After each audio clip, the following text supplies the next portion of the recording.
parte da Bíblia tá entendendo que só tem Caim e Abel. E depois a gente descobre que ele vai para uma cidade, ou seja, Ele ainda casa com a mulher. exatamente. Então, existia toda uma civilização fora. Como que é Então, isso? sabe qual é, isso é uma pergunta muito interessante, porque a pergunta que geralmente aparece é: onde é que Caim arrumou uma esposa? Né? Como é que ele arruma essa mulher? Era um outro povo, foi criado diferente. Na verdade, cara, é muito interessante a gente perceber que até Noé existiu uma longevidade absurda. Né? Matusalém viveu quase 1000 anos, Pois né? é. Aí 800, a galera fala 700 assim: anos. poxa, Daniel, eu acho que naquela época eles contavam o tempo diferente, né? Aí você fala, pô, meu irmão, se eles contavam o tempo diferente, o cara com 100 anos tinha 100 dias, né, de vida. E não faz muito sentido.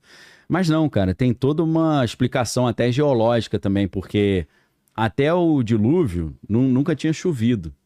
Aí a teoria que alguns geólogos criacionistas levantam é que não tinha uma era glacial ainda. O mundo inteiro era como se fosse uma grande estufa úmida. Era tudo meio clima assim da Amazônia, Sei. né? Quente e úmido. E essa umidade, hein? Temperado, né? Não, seria um clima equatoriano mesmo, tropical, mais como se quente. fosse quente e úmido. E aí, essa camada de vapor que ficava na atmosfera, inclusive a Bíblia fala que no final do dia vinha um orvalho, né? O orvalho vinha e caía ali. Essa camada de vapor, ela impedia que a radiação fosse tão forte na crosta da Terra, radiação que vem do espaço, né, e do Sol. Então isso facilitava ou evitava a degradação do DNA humano. Então teria sido isso que fez a longevidade ser tão grande antes do dilúvio. Depois do dilúvio, a galera já começou a viver normal, assim, entre aspas, né? Abraão viveu 175 anos, se eu não estou enganado, que foi o cara que mais viveu naquela época, depois do dilúvio, e depois Moisés viveu 120 anos. Depois disso, a gente não tem nada muito complexo, não. Apesar de Houve que... uma quebra aí, né? Cara, foi logo depois do dilúvio. Choveu, acabou esse negócio, né? Começou a chover, deve ter sido nessa época que começou uma espécie de era glacial, começou a congelar os polos e tal. Então, essa teoria é interessante. Então, como os caras viviam muito, imagina assim, Vilela, vamos fazer um raciocínio aqui. Quando os judeus vão para o Egito, na época de José, que era governador do Egito, que era, né, filho de Jacó, foram 70 judeus só para o Egito. Depois de 400 anos, tinha 2,5 milhões de judeus. Só deixar claro pro pessoal que a gente tá falando isso, essa parte é toda em cima de Bíblia. Bíblia. Você precisa crer nisso, a gente não tá falando de ciência, né? A gente tá falando de Bíblia. Segundo o relato da Bíblia, né? Segundo os relatos mas da assim, tem muita comprovação científica. Não, tem coisas da que Bíblia. batem, mas a gente tá falando baseado no texto bíblico. Exato, não vou entrar nos detalhes técnicos disso, é outro assunto, né? Aí você chama o Rodrigo Silva, essa galera que trabalha mais com esse negócio de arqueologia. Então, imagina só, em 400 anos, o povo de Deus que foi para o Egito pulou de 70 pessoas para 2,5 milhões de pessoas. 400 anos. Agora imagina, cara, 1000 anos. O dobro disso, ou talvez o triplo. Cara, você multiplica 70 pessoas para, sei lá, 5 milhões de pessoas. Ainda mais que não tinha televisão naquela época, né? Pode criar muito tempo livre, né? À noite ali a brincadeira era sempre a mesma, né? Então, cara, imagina. Primeiro que a Bíblia também não cita, ela deixa de lado muitas pessoas nas genealogias, né? Às vezes só cita os homens acima de 21 anos, não cita as mulheres. Então, Adão, ele viveu muito tempo. Ele não teve só Caim e Abel de filho e depois o Sete. Ele deve ter tido filho pra caramba. E nesses 1000 anos que a galera vivia, já devia ter várias comunidades, bairros, né? E grupos e tribos espalhadas. Então, é claro que a Bíblia está falando mais ali de Adão, Eva, Caim, Abel e Sete, mas na verdade já a teoria que a gente entende é que já tinha uma galera vivendo no mundo nesses milhares de anos que cada um foi vivendo, né? Então, Caim, ele acaba casando com a prima distante, alguém que estava morando numa outra comunidade. Isso é até interessante também, porque a galera pensa assim, cara, como é que de Adão e Eva saem todas as diferentes raças humanas que existem?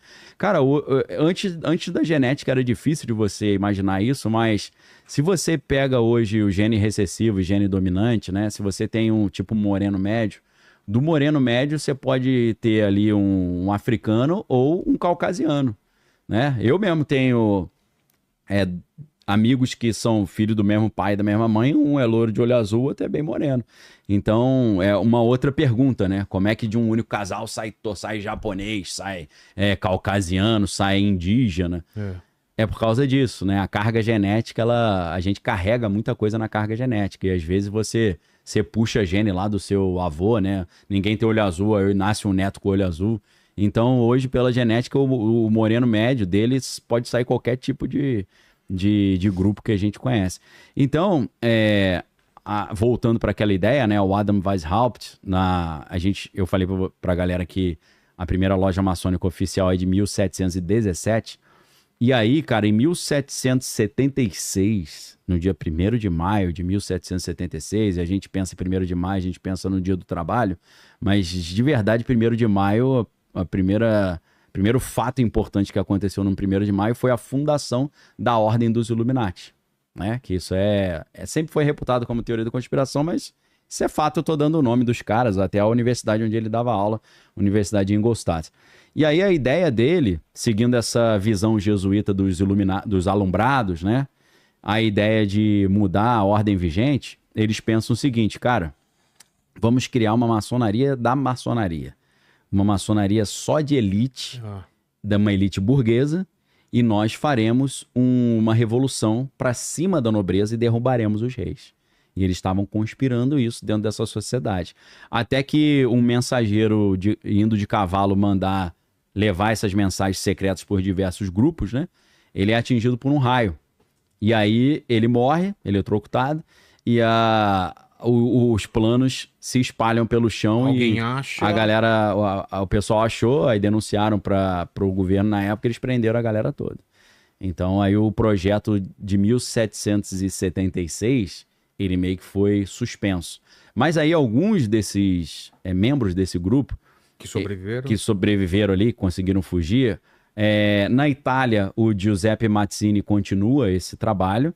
Giuseppe Mazzini depois vai ser um dos inspiradores da unificação italiana, né? Que eles derrubaram o rei Vittorio Emanuele e criaram ali uma república, né, italiana, né? Unificaram a Itália, né? Acabaram com a monarquia italiana. Então é sempre o mesmo objetivo. É uma revolução burguesa que quer derrubar as monarquias e criar, em nome assim da possibilidade do povo escolher seus representantes eleitos, criar ali um governo dominado pela burguesia.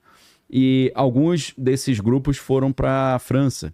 E na França eles criaram um grupo chamado a Liga dos Justos, ou a Liga dos Homens Justos, né?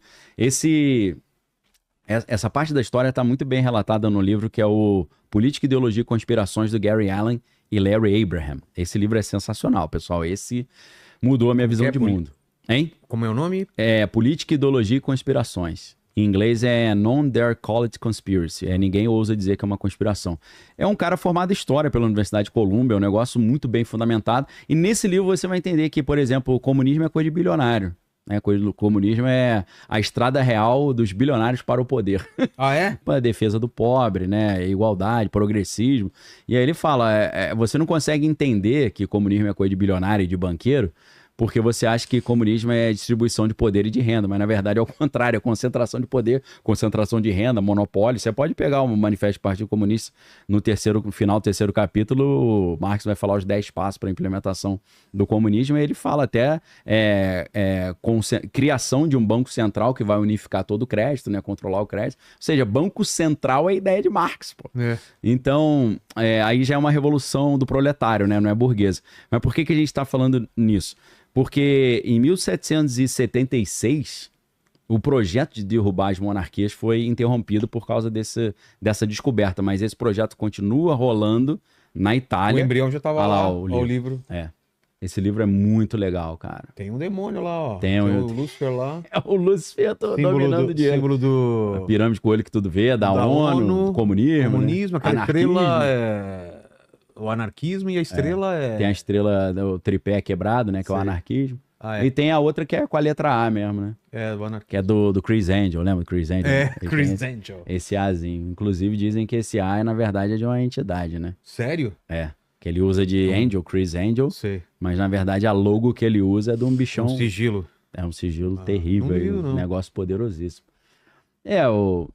O cara fazia umas paradas meio estranhas, né? Pô, meu irmão? cara, muito Tem estranho. coisa que é meio Você viu aquele difícil, do né? ele... Acho que é ele, né? Que no Joe Rogan ele engole ele engole um Não foi o sapo. David Blaine, não? Ah, eu tô confundindo com o David Blaine Blaine também é David sinistro. Blaine também. Ele fura a Ah, mão, o não Chris sai Angel é aquele sangue. que usa, coloca cabeludinho. lápis, cabeludinho, bem gótico, né? É, que aí Depois coloca a foto. ele flutuava no meio da É. rua, fazia umas paradas.